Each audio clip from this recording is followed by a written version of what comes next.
Hello, my name is Andrew Thake. I'm a divisional director with Resourcing Tomorrow. Delighted to be joined today by Tim Coughlin, who's the CEO of Royal Road Minerals. Delighted to have you with us today, Tim.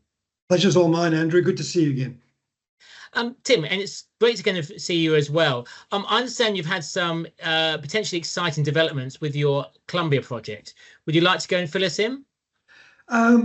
Yeah, I mean, development's pretty much out of our control, really. So most of your listeners who've been following us, at least, will know that at the end of 2022, excuse me, we pretty much suspended activities in Colombia pending a couple of permits or conversions of applications to mining titles, and that whole process was actually suspended by the government. So so our suspension was really to that process.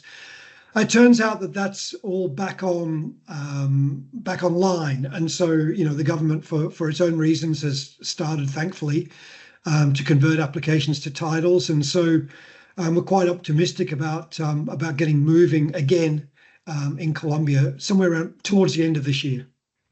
Okay, well, that's excellent to hear.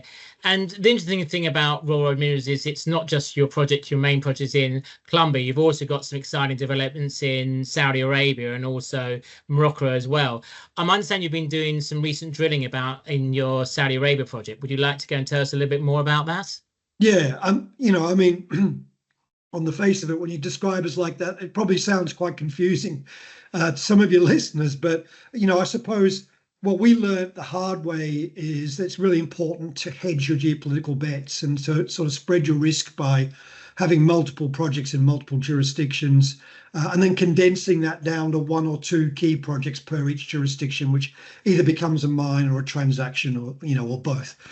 And so we are active currently in Saudi and Morocco, and about to become active as we've just we've recently discussed, again in Colombia, inshallah, fingers crossed.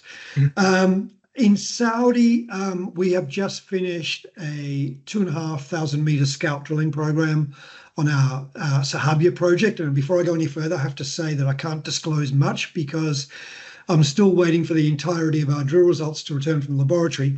But we're optimistic. And so what we've been drilling there is a combination of polymetallic skarn style mineralization, which is, it's a replacement of a specific rock type, and it generally is polymetallic, so base metals and precious metals. And then excitingly, we've also found some gold and silver veins or stacked veinlets, which are quite separate genetically, I assume, from the skarn style mineralization, and we found that in the drilling. So we're excited by that, and we're also in Saudi. We're on Saudi. I'll stay on Saudi. So we're also preparing to participate in a upcoming tender process. At the moment, Saudis, up until the end of this year, we're told, are kind of issuing licenses by way of tender. It's not a capital tender; it's a capacity tender, and so we were preparing for another one of those. In fact, I think there's two more this year, might be more, and then next year that goes to a first in, first served process. So we've got as well as our drilling, we've been very active exploring what's known as the Saudi Arabian Shield area, which is a very large area for copper and gold. And in Morocco, we've just finished again another set of scout drilling, just 1,000 meters on a copper mineralized shear zone. Morocco is quite different to Saudi Arabia. Saudi Arabia really is, grassroots exploration in the stony desert, whereas Morocco is more a case of exploring by transaction. So you're dealing with small licenses, 16 square kilometers, that are owned by Moroccans, and so we're in that process. There are some areas that we think we will be securing through application and claim. But the one that we've just drilled is an option, and that's looking pretty interesting as well. Again, we're still waiting for a full suite of results from the lab. So what opportunities do you see for Royal Road over the course of the next 12 months? What are the key milestones that investors can expect? Yeah, well, I suppose. So first of all, it's probably worth. We've had a quiet 2 years. When we stood down and suspended operations in Colombia and then moved to Saudi and Morocco. Obviously, it takes about 2 years to get on your feet in a new jurisdiction, and we do know that because we've entered and exited quite a few jurisdictions over the years. So I guess the first part of that answer is that we're just back on our feet, but we're back on our feet as opposed to being in one jurisdiction, in three jurisdictions now: Saudi, Morocco, and Colombia. So that means lots of drilling in all three of those environments as I explained, as we hone down onto those one or two key projects that we want to advance, and we sort of distill those big license packages. And so over the near term, we've got drilling in Saudi, drilling in Morocco, and then we believe that we'll be back drilling in Colombia by the end of the year. So you've talked about how you managed geopolitical risk. How do you manage ESG risk, and what are Royal Road's ESG credentials? So I mean, we've won, and I say the best way to answer this is objectively, and so. We've been recognised, and I think this from a couple of Mines and Monies ago.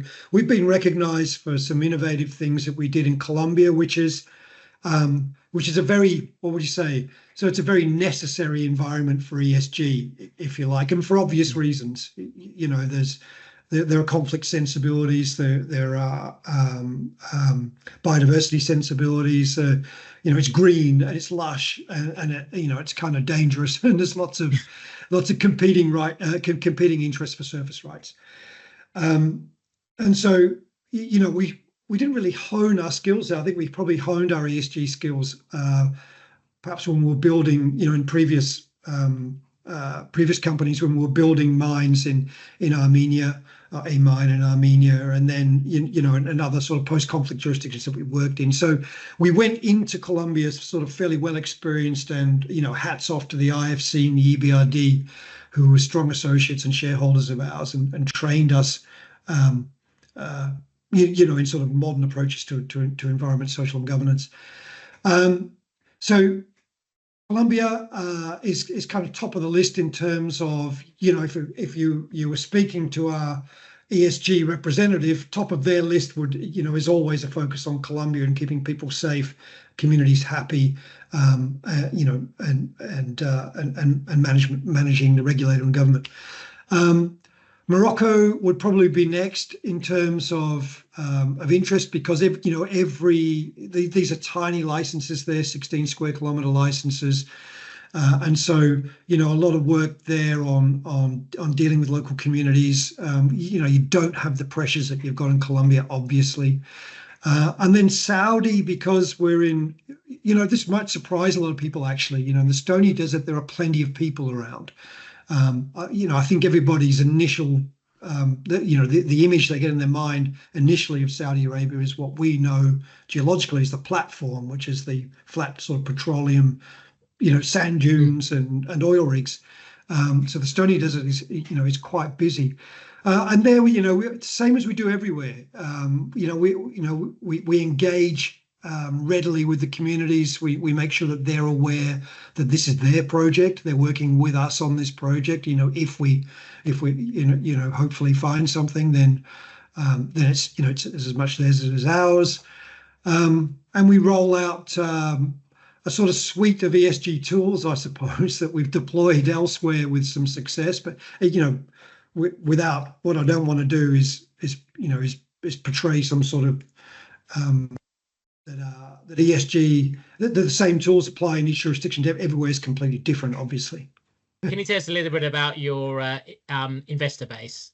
Yeah, sure. So we're mostly institutionally held. We have one corporate, Agnico, on the register, and then mostly institutions. So the one that I think we're probably most openly proud of, and obviously the ones that aren't reporting I can't disclose it, but the ones that are, Mackenzie Investments, that's Canada's largest private mutual fund, I think, and so they own 7 or 8%. US Global owns about the same, 7 or 8%.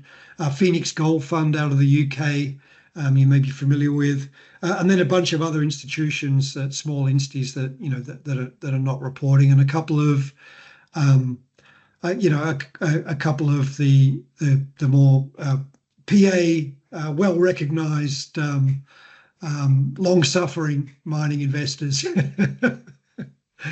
Right. And they're certainly not going to be long suffering if they've chosen to invest in you, Tim. So we really do look forward to Thanks seeing you for again. that. We really do look forward to seeing you at Resourcing Tomorrow this year. It's been really inspiring following your sort of journey from Colombia through to Saudi Arabia, then this diversification process. So it really is inspiring to see as to how you've overcome some of those challenges, and really looking forward to seeing you at the event later on this year. Thank you very much for your time today, Tim. Likewise. Thank you, Andrew. Much appreciated.